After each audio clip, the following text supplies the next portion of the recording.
मैं ये कहना चाहता हूं, जिसने देखी नहीं वो कह रहा है मुझे देखकर जहन्नम को भी आ गया पसीना, और जिसने जहन्नम देखी है ना वो कह रहा है या अल्लाह मेरी उम्मत को बख्श देना, या अल्लाह मेरी उम्मत को बख्श देना। वो उम्मत के लिए रोता रहे। और जिसने देखी नहीं वो कह रहा है मुझे देख के जहन्नम को भी आ गया पसीना। और धोखा में न रहे, धोखे में न रहे। जब जहन्नम एक धाड़ मारेगी ना कयामत में, तो बड़े बड़ों के पित्ते पानी हो जाएंगे।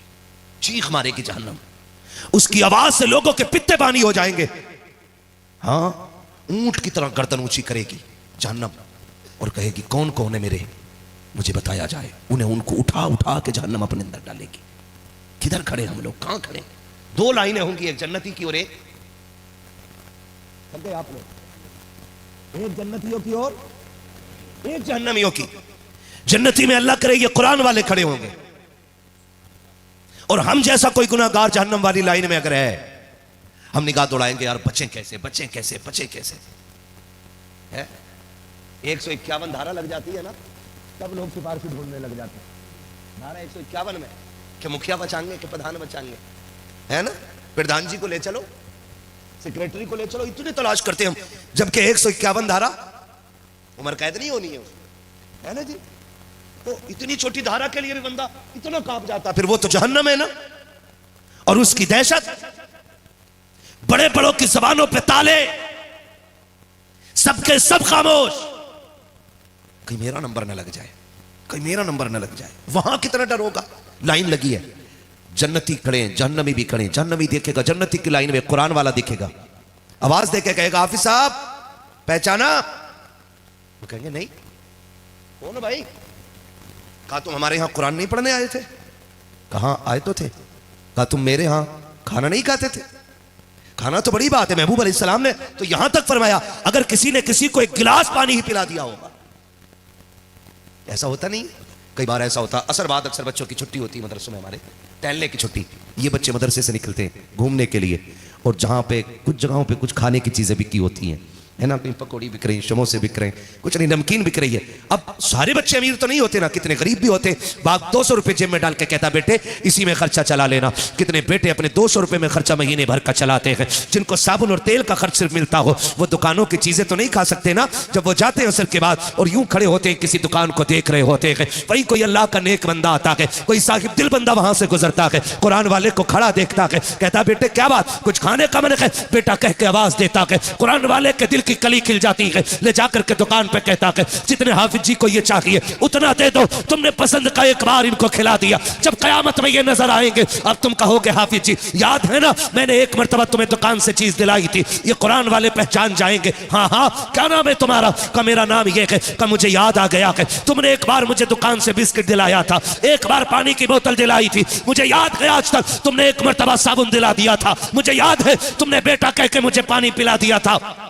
आज का मसला है वो जहन्नम की लाइन से चीख के कहेगा आज फंस गया हूं, बचा लिया जाए, बस इतना चाहता हूं जिधर तुम जा रहे हो मुझे भी उधर लेके चलो। जैसी ये बात इनमें होगी तो जो हाफिज कुरान से आगे की लाइन होगी वो दौड़ के जन्नत में जा चुके होंगे, पीछे वालों में शोर हो जाएगा लाइन आगे क्यों नहीं बढ़ रही है, आगे क्यों नहीं जाते हो, जल्दी करो हमें जन्नत में जाना है। रब फरमाएगा फरिश्तों देखो तो सही शोर कैसा हो रहा है, जबकि रब भी सब जानता है, रब खूब जानता है लेकिन अपनी शान दिखाना चाहता है। फरमाएगा देखो लाइन क्यों रुक गई है, फरिश्ते आके चेक करेंगे, एक हाफिज कुरान के पीछे के लोग खड़े हैं, हाफिज से पूछा जाएगा तू आगे क्यों नहीं जा रहा है, वो रुक के कहेगा मैं भी जन्नत में जाता लेकिन इसने रोक रखा है, इस एक मर्तबा मुझे पानी पिला दिया था आज उसका ये बदला मांग रहा है, एक मर्तबा बिस्किट खिला दिया था आज बदला मांग रहा है। रब फरमाएगा पूछो फरिश्तों ये चाहता क्या है, फरिश्ते कहेंगे बता तेरी मर्जी क्या है, ये अर्ज करेगा मेरी मर्जी ये है मैं अकेले नहीं जाऊंगा, मैं इसको साथ जन्नत में लेके जाऊंगा। रब का दरियाए करम जोश में आएगा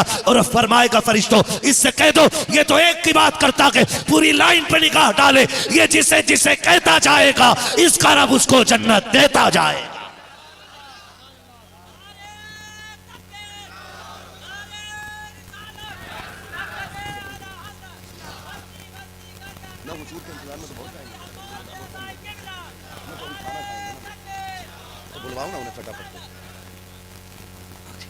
ये एक कप भी काम आ जाए, एक बिस्किट भी काम आ सकता है, एक गिलास पानी भी काम आ सकता है। कोशिश करें हम कुरान वालों से प्यार करेंगे इंशाअल्लाह, करेंगे इंशाअल्लाह। अपनी आखिरत का इंतज़ाम करके चलें। और फिर वो लोग तो बड़ी मुबारकबाद के मुस्तहिक हैं जिनके घर पे खाने वाला पूरा कुरान का हाफिज हो गया होगा।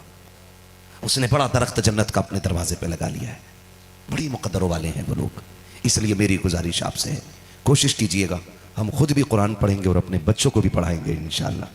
खास करके वो मेरे नौजवान भाई जो अक्सर रोड पे रहते हैं या परदेश में रहते हैं, उनसे मैं कहूँगा कि इंशाअल्लाह ज़रूर मैं अर्ज़ करूँगा कि आप जो प्रदेश में रहते हैं या बाहर रहते हैं, कुरान वालों की खास दुआएं लेते रहा करें, पढ़ने वालों की दुआएं खास लेते रहा करें। इसलिए कि जब लुकमा हलक के नीचे जाता, दुआएं सीधी अल्लाह के अर्श से जाके टकरा जाया करती हैं।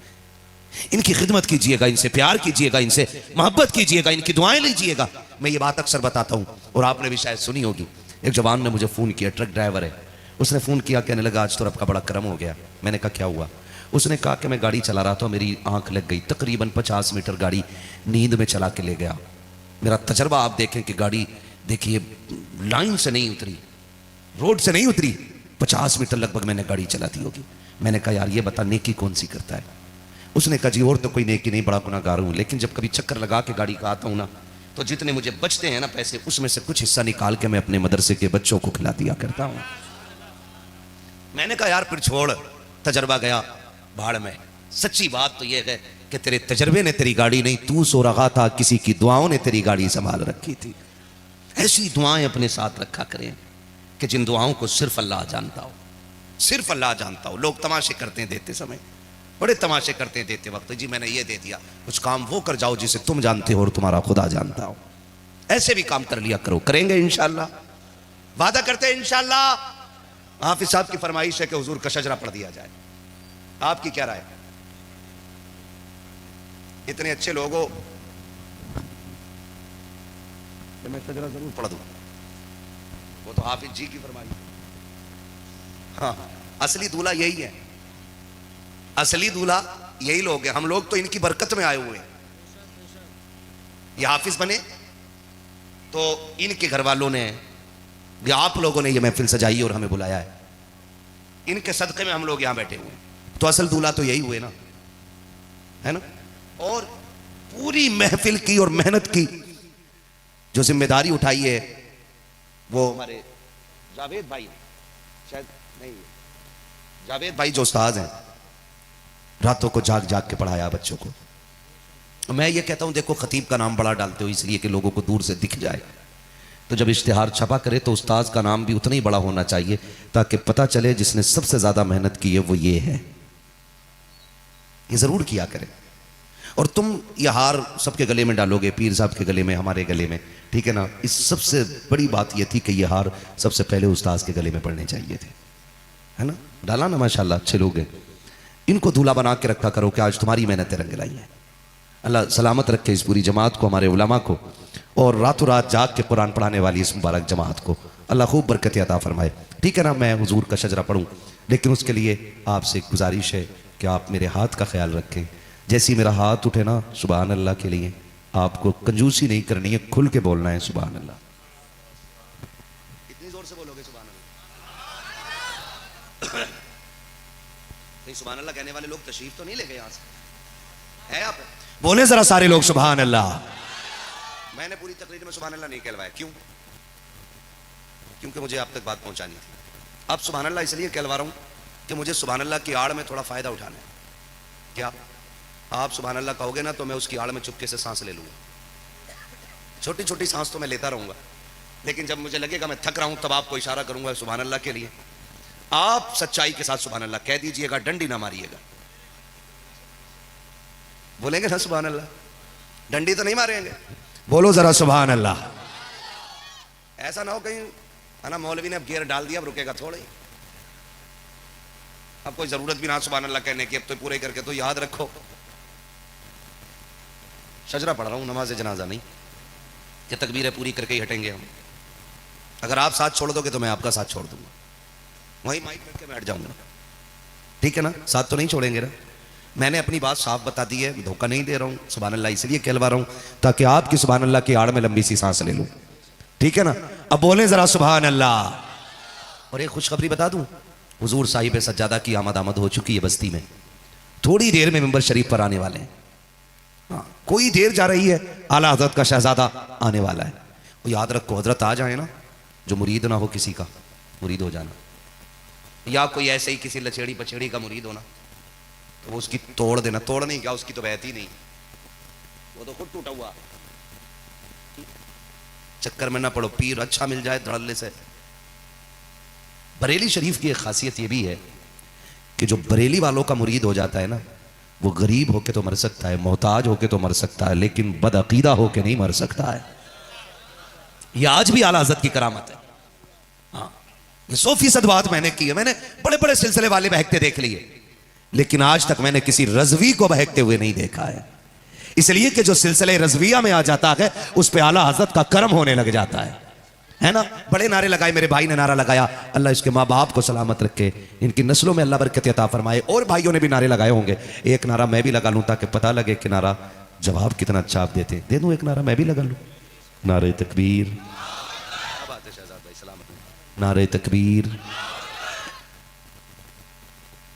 इससे ज्यादा शोर तो ना मैयत की रोटी खाने में कर लेते होगे।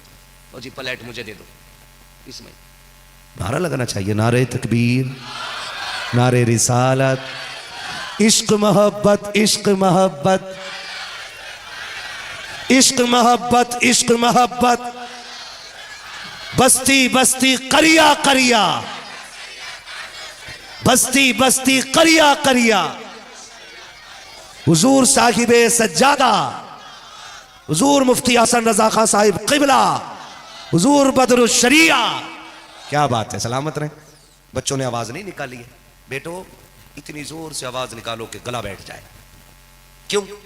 बात साफ करके उठूंगा मैं। इतनी जोर से सुभान अल्लाह बोलो कि गला बैठ जाए, ताकि सुबह माँ पूछे ना आवाज को क्या हुआ, कहना अम्मी पैसे वाले पैसे लुटा रहे थे हुजूर के नाम पे, हम आवाज लुटा के आ गए हुजूर के नाम पे। है ना? इलेक्शन आ जाए ना तो जीतेगा भाई, जीतेगा जीतेगा भाई, जीतेगा। सुबह को जाके आवाज आ रही तो क्या मैं एक टिफिन और दो, बड़ी मेहनत करी है इलेक्शन के लिए। समझ गए मेरी बात? तो हम किसी और के नहीं, हुजूर के लिए अपने गलों की कुर्बानी देंगे। ठीक है? हुजूर साहिब सज्जाद आ रहे हैं। आपसे मेरी गुजारिश है, सुने, मुझे देखें, मुझे देखें। हेलो, इधर देखो। जब हजरत आए तो हाथ चूमने के लिए कोई आगे ना बढ़े, अपनी अपनी जगह पे खड़े होकर बना रखा है, जन्नती बना रखा है। ये हर बाप का एहसान होता बेटे पर, हर बाप का एहसान होता बेटे पर। हर बेटा बाप के लिए दिल का करार होता है। आपको क्या लगता है, ये जो बच्चे मदरसों में वक्त गुजार रहे हैं, क्या इनके बाप को इनसे प्यार नहीं? भाई मैं परदेश से आऊं, आप परदेश से आए, बच्चा सोता हो हमारा, हम काम से वापस आते हैं और हमारा बच्चा सोता होता है। जब हम गए थे उसने कहा था अब्बा मेरे पसंद की कार ले आना। हम 70 रुपए की कार उसकी पसंद की लेके आ गए। उसने कहा अब्बा मुझे जूते ला देना। हमने उसके पसंद के जूते ला दिए और हम रात को घर में आए, बेटा सो चुका था। क्योंकि जब बेटे ने फरमाइश की थी, हमारी हैसियत से ज्यादा थी। हमने अपने मालिक से कहा हमें आज थोड़ी मजदूरी दे देना, क्योंकि आज बेटे ने फरमाइश कर दी है, हम ओवर टाइम ड्यूटी करके आपका कर्जा उतार देंगे। ओवर टाइम ड्यूटी बाप करता लगा। जब रात को आया, बेटा सो चुका था। उसने आकर के बीवी से पूछा मेरा बेटा कहाँ है? कहा वो तो सो गया है। कहा जल्दी कर उसको उठा दे। बीवी ने कहा गहरी नींद में है। कहा बहुत थक गया हूं, मेरे बेटे को उठाया जाए। बीवी कहती सोने दो। कहा नहीं उठा, उसके पसंद की चीज लेके आया हूं। हर बेटे के साथ ये सच्चाई जुड़ी होती है। जब रात के सन्नाटे में बाप तुम्हें उठा करके तुम्हारी पसंद की चीज तुम्हारी गोद में रखता है, और जब तुम मुस्कुराते हो, खुदा की कसम दुनिया के दर्द दवाइयों से खत्म होते हैं, औलाद वालों का दर्द बेटे की मुस्कुराहट से खत्म हो जाया करता। इतनी बड़ी दौलत बेटा होता बाप के लिए, इतनी बड़ी दौलत होता। वो उठा के खिला रहे तुम्हें, उठा के खिला रहा है।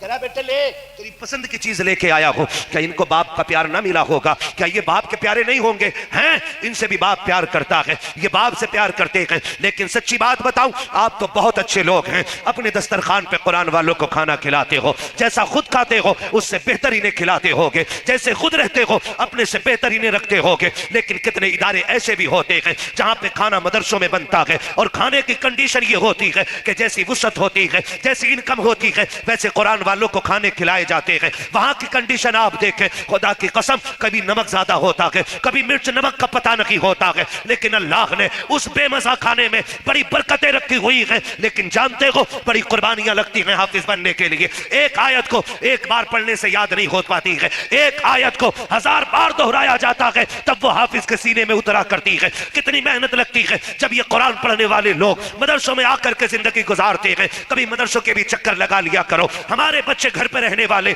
आलीशान बिस्तर पे सोते हैं, अच्छे से अच्छे खाने खाते हैं, मगर ये मदरसों में पढ़ने वाली जमात ये खाने खाने के बाद बिस्तर पे जब लेटती है तो बिस्तर भी फर्श पे होते हैं। हमारे बच्चे जब घरों में होते हैं, माँ बाप कम से कम 3 मरतबा अपने बच्चों के बिस्तर चेक करते हैं, लेकिन ये मदरसे में पढ़ने वाली जमात जब ये बिस्तर पे लेट जाती है पता नहीं चलता है कि नींद में बिस्तर से नीचे चले गए या कंबल इनके ऊपर से उतर गया है। मौसम कोई सा भी हो, ये बच्चे खुदा की कसम आप देखिएगा बगैर किसी कंबल के सो भी जाते हैं, फिर भी बीमार नहीं होते हैं, बगैर चादर के सोते रहते हैं, फिर भी बीमार नहीं होते हैं। हमारा बच्चा घर पर रहने वाला अगर एक मर्तबा बगैर चादर के सो जाए उसे नजला हो जाता है, उसके फेफड़े चलने लगते हैं, उसकी पसली चलने लगती है, उसे सर्दी लग जाती है। आखिर क्या वजह है? ये मदरसे वाले फर्श पे नीचे भी लेट जाए बीमार नहीं होते हैं, हमारे बच्चे कंबल में भी लेटे तब भी बीमार हो जाते हैं। वजह सिर्फ ये है कि जब बच्चे घर पे रहते हैं माँ बाप बचाते हैं और जब मदरसे आ जाते हैं रसूल पाक बचाया करते।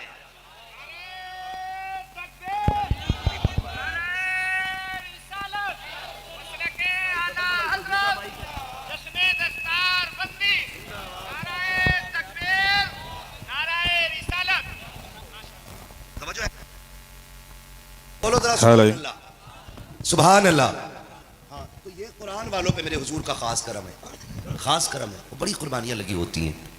ऐसा नहीं होता है जब भी कोई घर छोड़ता है ना, मैं हूं या आप हो, मां जरूर रोती है। वो बाप जो एक दिन बेटे के बगैर नहीं रह पाता, वो 3 साल बेटे के बगैर कैसे काटता है? मां देखिए, मां आपने बोलो देखिए, मां आपने सबने देखी होगी ना मां, फिर बोल क्यों नहीं रहे? मां देखी है ना हमने, हाँ सबने मां देखी होगी। और आपको यह तजर्बा भी होगा, अगर बच्चा ना दोपहर से गायब हो जाए और असर तक ना आए, मां बेकरार हो जाती है। क्यों? पूछती है निकल के, मेरा बेटा देखा है, मेरा बेटा देखा है। अगर कोई ना बताए ना तो चादर डाल के ना सर पे गली में आ जाती है, रास्तों में आती है, मेरा बेटा देखा है।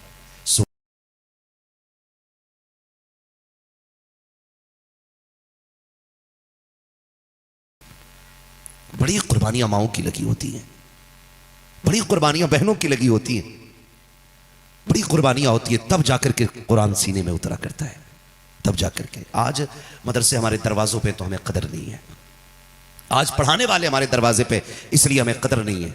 पूछो उन माओं से जिन्होंने कुरान के लिए बेटे कुर्बान कर दिए, पूछो उन बापों से जिन्होंने जवान बेटों की लाशें मैदान कारजार में कुरान के लिए तड़पती हुई देखी है। माफ कीजिएगा, 90% हमारी कौम को ना कुरान नहीं आता है, 90%।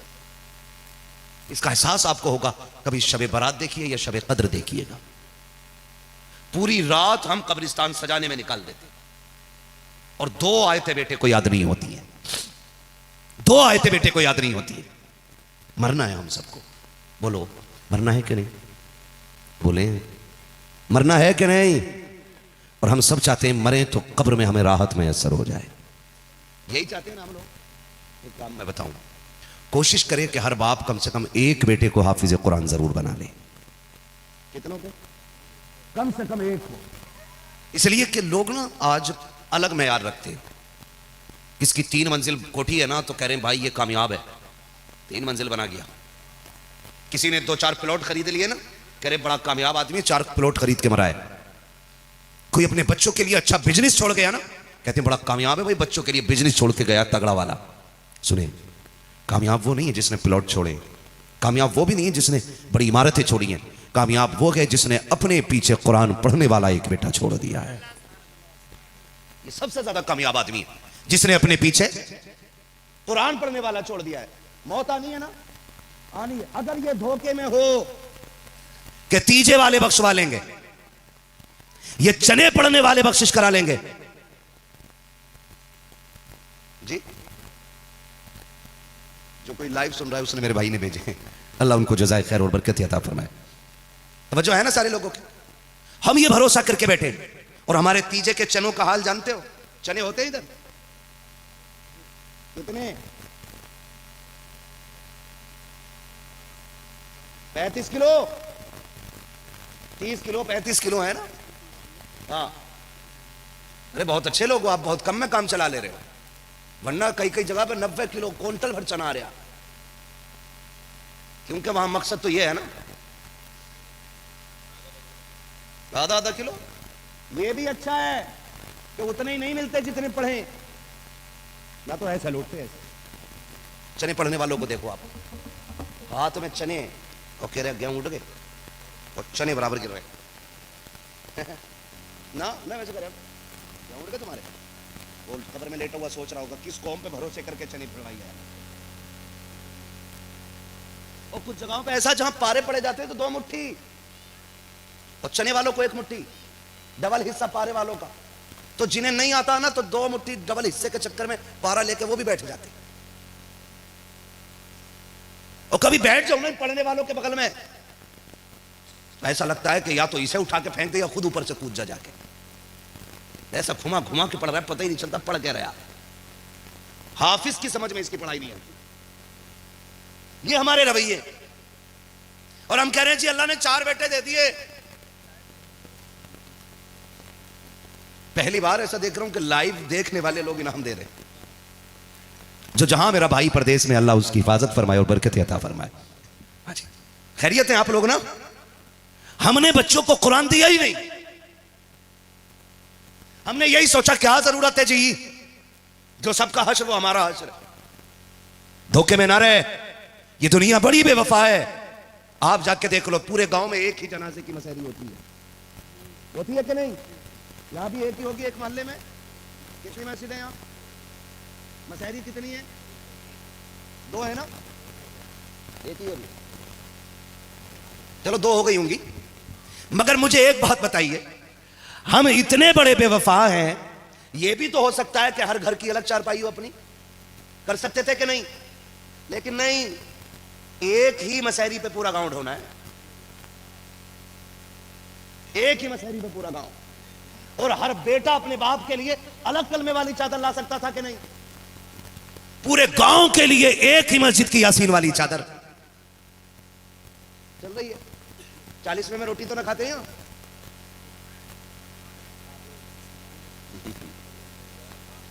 मैयत में बिरयानी बने।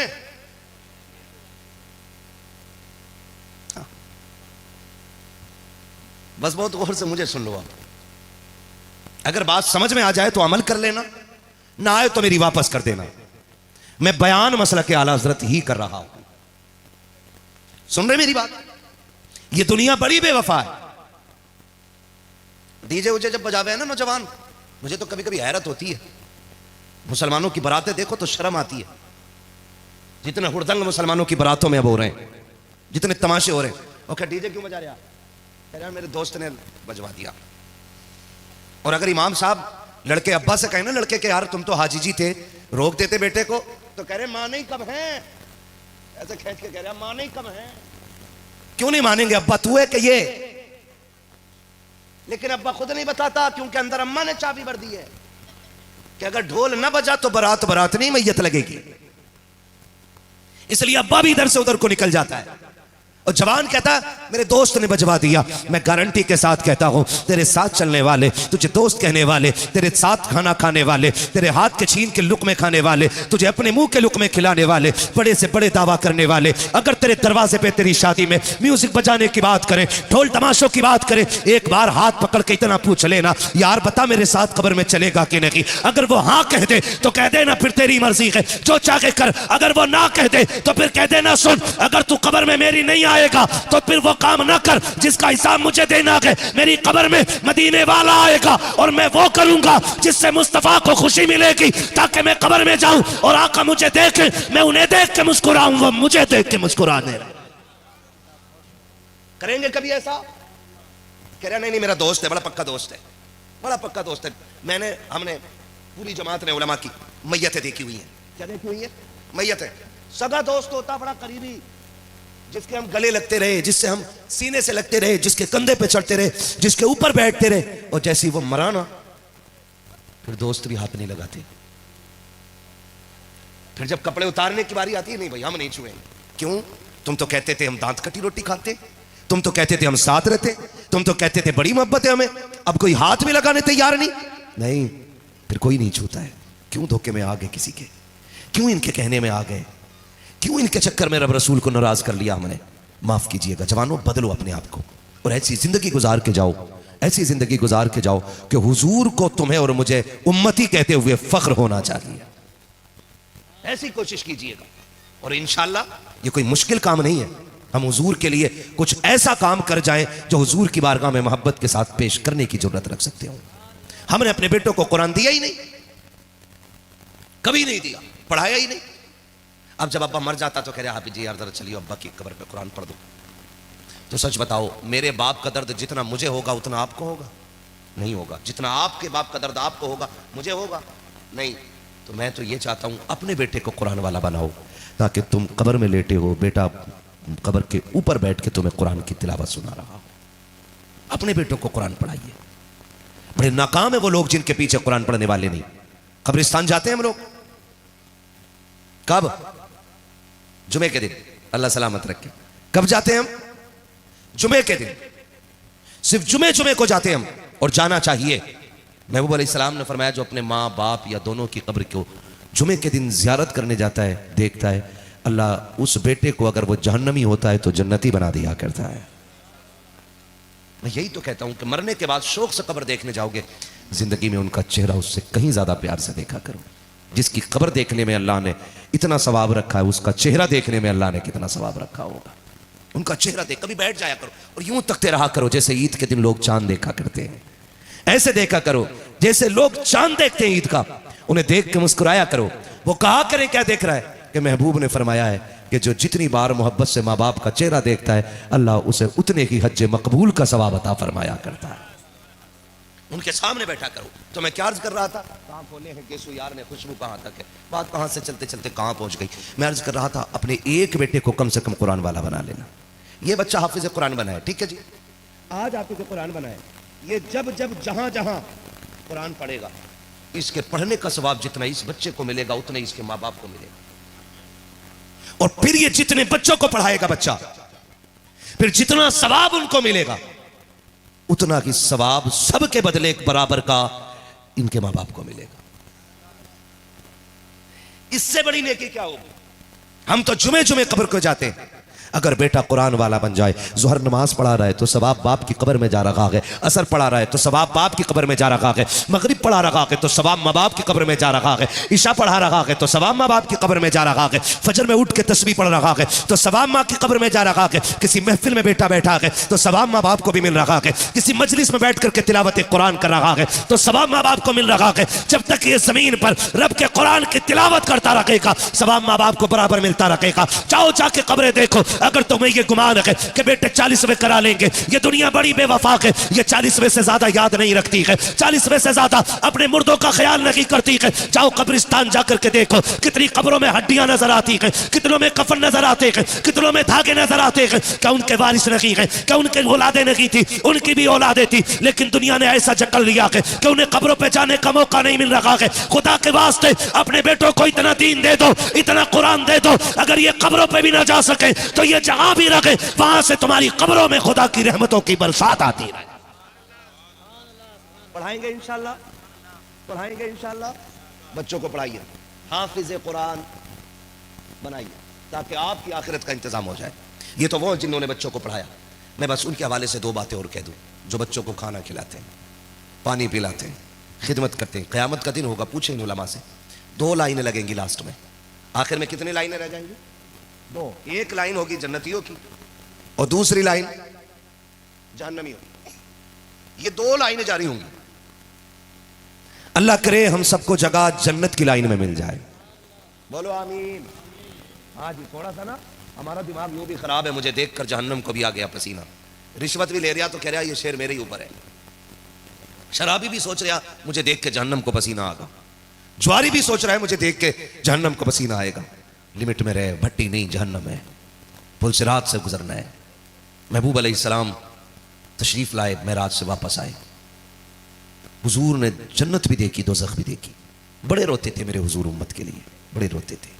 एक दिन जिब्रील ने आकर अर्ज़ कर दी, सरकार मैंने आपकी उम्मत को जहन्नम में देखा है। सरकार इतने बेकरार हुए कि सरकार ने 3 दिन के लिए मदीना छोड़ दिया, बस्ती से ही निकल गए। सहाबा बेकरार हो गए, हुजूर को तलाश किया। बात लंबी पड़ जाएगी।